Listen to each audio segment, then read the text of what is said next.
settings for delivery locations. And particularly, we're going to look at how to limit delivery location areas, the suburbs. So start off by going to your dashboard, then go to settings, then delivery options, then delivery suburbs or postcodes.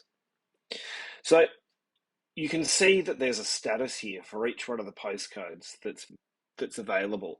If you limit the postcode area, it will be in a drop-down list on your checkout.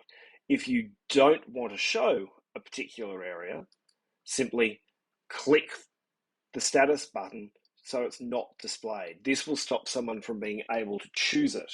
Then when you want to make it visible again, you just simply do the reverse and click the visible icon.